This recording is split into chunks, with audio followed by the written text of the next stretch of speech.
Hello, welcome back to another edition of Higher Education Today. I'm your host, Steven Roy Goodman. I'm here at ADA University in Azerbaijan, where we're going to be speaking about studying civilizations and cultures. And we're going to be examining that from the perspective of not only a university, but also a carpet museum. Shirin Malikova is the director of the National Carpet Museum here in Baku, Azerbaijan. Shafag Meralieva is an instructor of communications here at ADA University. Elner Isakotov is a student here at ADA University, and Andrea Komovov is a student at the University of Glasgow who's studying here at ADA University for this year. Welcome to all of you. Well, thank you. Shirin, maybe if I could start with you. What is the National University, the National Carpet Museum, and why is that so important in Azerbaijan? Thank you very much for the invitation, and I would like to say that Azerbaijan National Carpet Museum is a unique museum, and it's established in Baku in 1967, and for that period it was the first carpet museum in all over the world. And it's not eventually that it's created in Azerbaijan, because one of our main symbol, the symbol of our culture, is a carpet. And this tradition, it's one of the sustainable tradition in our culture, and it goes back to the very ancient times, and we have evidence of evolution of this carpet art and the period of really blossoming, and now we can say that this tradition is alive. It's not just a museum which protects the items, the beautiful exhibits, and show it and promote it, but the carpets are always in our daily life, in all our traditions, and in our customs till nowadays. Well, that's interesting. And maybe speaking about being alive, if I can ask you, Shafag, so how is a carpet alive at a university level? How does that work, and how do you communicate studying culture, not only through carpets, but also through other aspects of societal culture? Well, as Shirin mentioned, culture is an element, cultural element, but it's only one of many, many cultural elements in Azerbaijan. And I usually tell my students, if there's one word to describe Azerbaijani culture, that would probably be multicultural. It is a term that is very widely used in international language today. Actually, two phrases: tolerance and multiculturalism. I personally don't prefer to use tolerance because it has sort of negative connotation for it. It actually means that I can't stand you, but I don't have any other choice but to tolerate you. But multicultural is what Azerbaijan is. We did not choose to be multicultural. I think the location where the country is located kind of defined these conditions for us, where the nation over the centuries evolved into a multicultural society. Fair enough. And in terms of how we approach kind of how to study civilizations, as an instructor here, how do you try to get students to focus? And I realize you have two of your students immediately to your left, and I look forward to hearing their comments in a moment. But how do you try to instill in them how they can go about studying different civilizations? Well, part of it includes a very wide general education program at ADA University, because no matter what majors are when they come, they start with a general education program that includes courses like world history, world music, Azerbaijani studies as well. And this gives them sort of a comparative advantage to look at their own culture and to look at the cultures around the world, and see where they, as youth, a contemporary youth, can place their own identity within the global context. And Elner, do you agree with that? Yes, absolutely. I think that the foundation here, the educational foundation, yeah, it's quite good, and it gives me the tools necessary to go abroad and explore the cultures.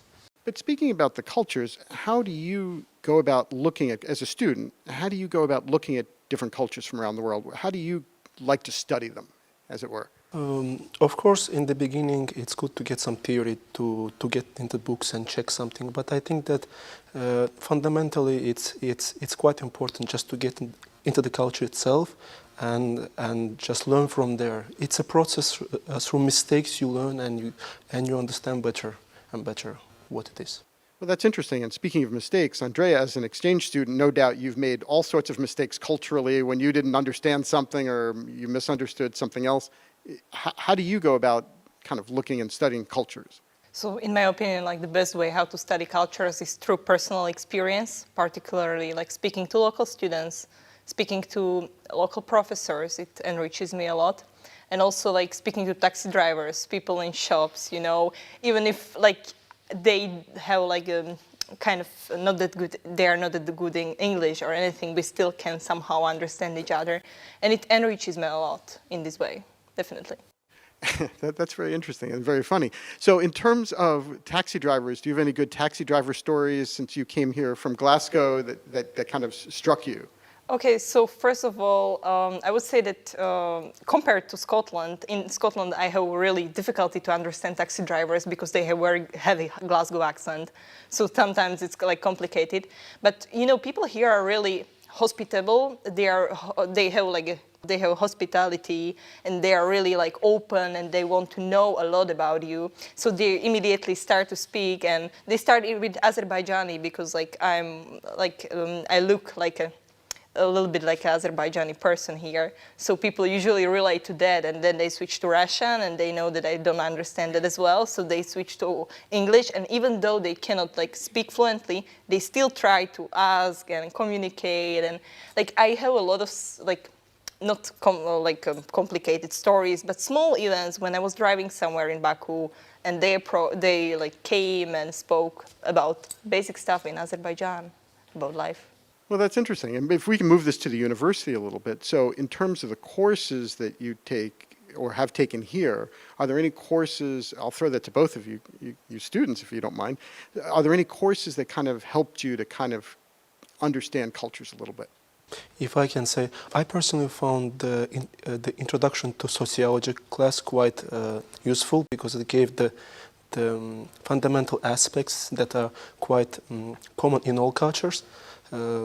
It was quite useful for me to learn about the basics through the sociology as well. And Shafag, I assume you've interacted with more than just two students since you've been here. So are there kind of commonalities of what courses seem to have an effect on a lot of students? Well, first of all, I wanted to add a little bit to what Andrea said, because the key word that you mentioned earlier, stories. This is a very big part of ADA community, and until today we have had international students from 46 countries. And for a university that is only 13 years old, it is a very big achievement. And every international student who comes and then he graduates from ADA leaves a small legacy in the form of stories. Andrea talked about taxi drivers. I do remember we had an international student from Gambia. And she usually would use the same taxi driver traveling between campus and her home. And even after she graduated, the taxi driver would often visit the campus and ask her group mates or her professors about her, because they've apparently established this very friendly connection. We had another student from Argentina. After some time, he grew this mustache that would be very typical for local residents, and he would take pride in it, saying that when I walk in the middle of the street, no one would say whether I am from Baku or not. Nobody would guess that I'm Argentinian. They all think that I'm an Azerbaijani. So this kind of anecdotes, it actually enriches the culture of our community. To your question, what I teach, my courses are communication, media and communication, public speaking. And one thing that I have found out in common, particularly this semester I teach public speaking, glossophobia, the fear of public speaking, is #1 phobia across the world. So whether I get students in my classroom from Japan or Azerbaijan or Seychelles, they all come with their own needs to acquire this skill, to become better and to reach their goals faster in their professional careers. So a lot of similarities, definitely. That is, I think, that the beauty of ADA community, because you get all of these tapestry of cultures in one place, and the uniting value for them is the thirst for knowledge and this passion, curiosity. They all arrive here to learn and to better themselves. Well, that's really interesting. In terms of the museum, how do you incorporate students who are interested in learning or young people interested in learning about carpet culture? If I may, I would like to invite Andrea to the Carpet Museum because we have courses of carpet making, carpet weaving. And, you know, in the previous times in Azerbaijan, all women have to weave carpets. And without this ability, you can never get married. So this is one of the features of our culture. And I should tell you that you know, you need to be a patient, and you need to be very concentrated to do this work. It takes time, and also it's very meditative.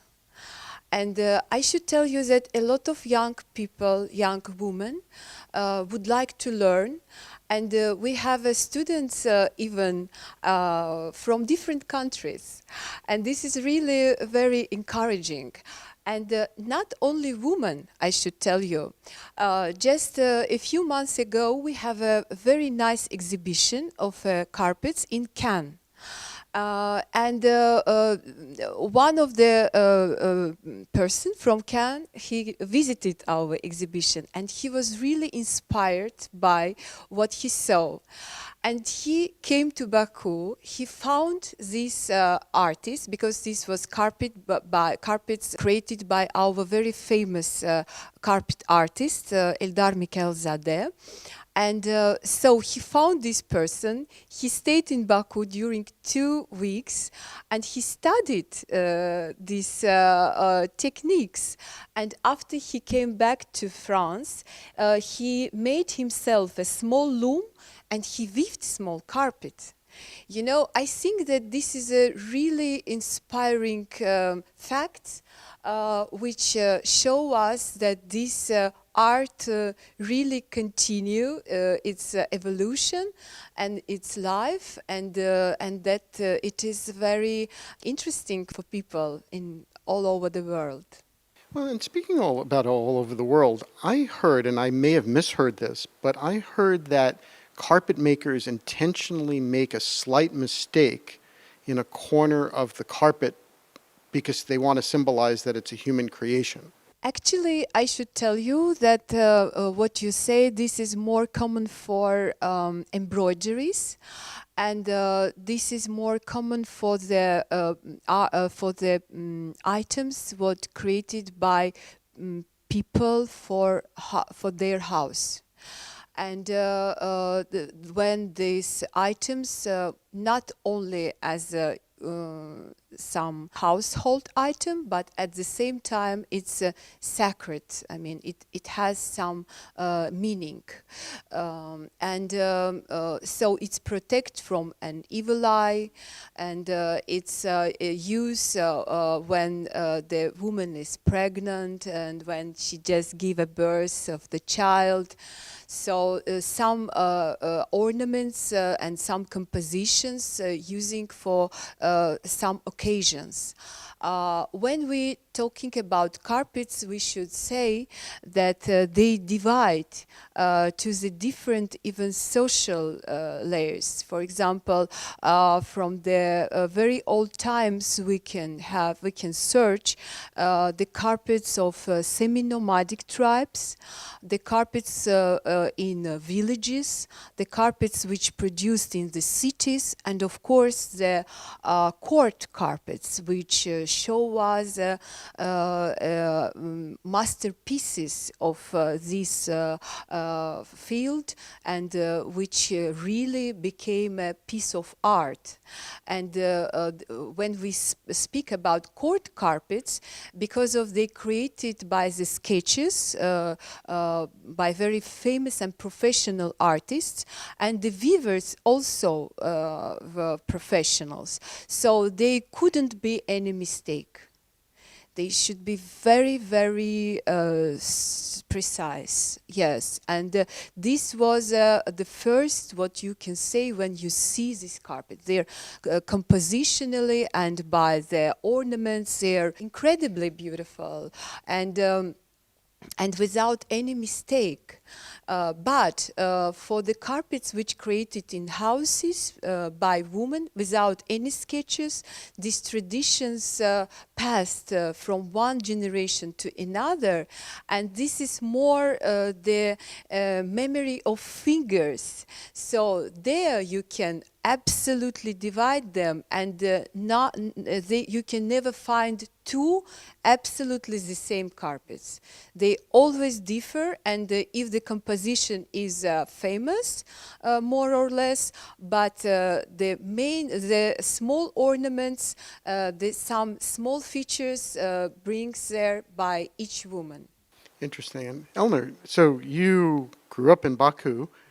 Did you have a carpet in your house that was passed down from relatives? Unfortunately not. We do have a carpet, but it's quite new. It's not that old. Unfortunately, we don't have any of the ancient carpets. But even from the last generation? From last generation, I think no. And Shafak, did you? I actually do, because my family comes from Karabakh. Unfortunately, it's part of Azerbaijan, which is currently occupied by Armenia, and it's a troubled region that has been in military conflict for more than 2 decades now. But Karabakh also is very famous for its very distinct carpet school. And biggest carpet, and their features, they are full of colors and life and stories. And when my family became internally displaced during the conflict, one of the things that my grandmother brought with her last minute when she had to leave the town of Agdam was this carpet. And I remember it because all of my vivid childhood memories are connected with it. And I remember that she used to tell me all the time that the main usage of this carpet in our family was that every time a newborn was in the house and they would leave the child outside in the fresh air, they would put them on this carpet because that would protect them. Even snakes would not be able to go on top and kind of slither their way to a child. So they knew that it was sort of a small island that was protecting the child.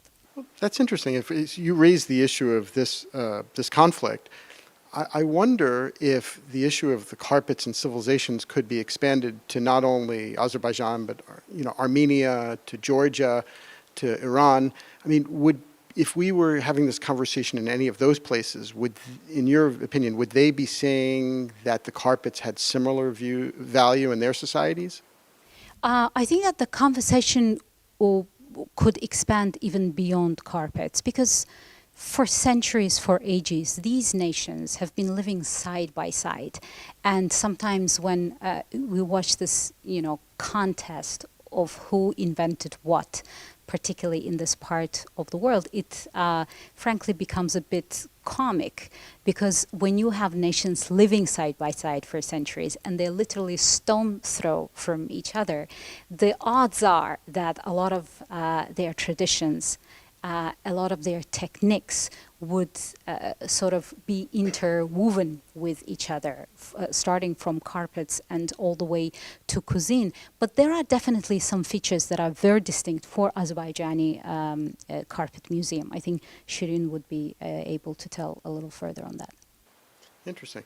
Well, before we get to that, though, I just wanted to bring in the issue of Scotland, because that's kind of interesting, because we've actually done some tapings in Scotland, and American audiences are particularly interested in events in Scotland. Do you agree with what we've been saying here about carpets and civilizations? Is that an element of life in Scotland, as far as you can tell? To be completely honest, I don't think, I think that Scottish culture is very broad. But so far I haven't explored the carpets as a part of Scottish culture. They have definitely other things that are more like on the spot for the international student who is studying there. But here in Azerbaijan, it's definitely a huge part of the culture. But what aspects of culture have been the most interesting to you, I guess, in Scotland? In Scotland, okay, so definitely the music. You know, walking in the morning to the university and hearing bagpipes everywhere. It's just a wonderful, wonderful thing. Then dancing, like there's different types of like very like medieval style dances. It's really interesting. And also the food. Like in Scotland, I would say that the food is really broad. Like there are many things inside it, and they try to be as multicultural in this sense. But they also have like their traditional scones, their traditional tea with milk, their traditional different types of food. So it's interesting. Well, I guess that you raise an interesting question. I wonder if we could also look at how to study civilizations through food. On my way over here, I met this guy who kept telling me about the kebabs, and he said that was really, really important. Any agreement, disagreement? Absolutely important, I think. Yeah, the kebabs are a central element of the Azerbaijani culture, and they're made from the lamb, which is the main livestock for Azerbaijanis. And Shafag, it looks like you have something you wanted to add to that. Well, definitely, you can tell a lot just judging from the cuisine of a nation. And Azerbaijani gastronomy is extremely rich, and part of the tourism in the country happens because our cuisine is so rich that people just come to have a taste of it. But kebabs, probably one thing worth mentioning here, that it is a fast food, actually, the local fast food. And historically has been like that because it's very easy to make. You just need to take meat, marinate it for a little bit, and then put it on the grill. But if you look at the Azerbaijani culture, there are many, many dishes that are vegetarian, that use a lot of vegetables and fruits, which comes from the diversity of climate in Azerbaijan as well. We have 9 out of 11 global climate zones here, from subtropic in Lankaran on the Iranian border, and all the way to the snowy mountains of Shahdagh with in the border with Russia. So this diversity reflects itself in the cuisine as well. Was there something else, Shireen, that you wanted to say about the carpets that maybe somebody who's looking at this for the first time has never really thought of? It's something else that we forgot to mention before. Yes, when we say about diversity, we should tell that our carpets are really diverse, and there is no place in Azerbaijan where carpets not produced. In all regions, in all even small villages, there are these different carpets, and very symbolical for this place. And why? Because of, as Shafak told, because of really our Azerbaijan is not so big country, but it's very diverse.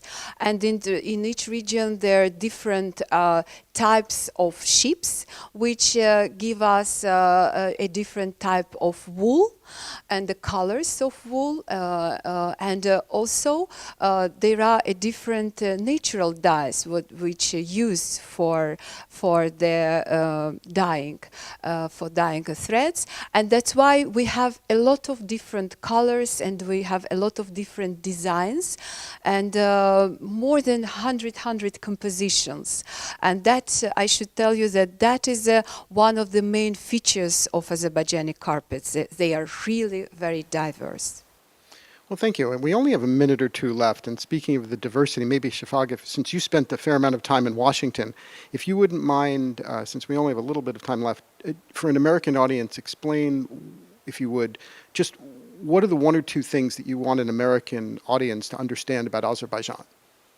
Well, in order for them to understand that, no matter what I say, the best thing would be to travel here and see for themselves, because this is the country that literally turns every stereotype that you have upside down. You may read one thing online, you may expect one thing online, but when you actually arrive to Azerbaijan, you realize it is a completely different thing. So traveling, I would have to agree with my students, is the way to go. One of the things that we discuss in our communication courses here at the university is that modern media environment gave us so many tools to get to know know the world better, but paradoxically, it radicalizes and makes people more and more narrow-minded, because the algorithms of everything that you see online is built in a way that it gives you more of the things that you're interested in. So it kind of narrows down the topics that you usually expose yourself to. So by traveling, it's sort of a remedy against that. You need to get out of your comfort zone and see the world for what it is. And fair enough, but not everybody can do that. So if they can't travel here, what's the second best thing? The second best thing is to try to diversify the content that you're interested in. And when I teach social media class, my suggestion usually dislike sometimes what you like or simply ignore. Try to fool the system so it would throw on your newsfeed something different. Don't usually follow people that you agree with or they agree with you. Try to look at different perspectives. This is what makes you a more educated person and gives you generally a better understanding of what's happening in the world. And I assume you would think and believe that ADA University is helping students to do that.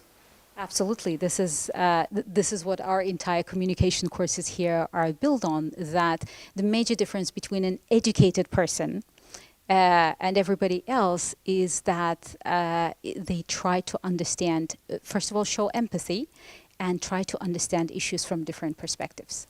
Well, fair enough. Thank you all. If you would like additional information about ADA University, please visit ada.edu.az.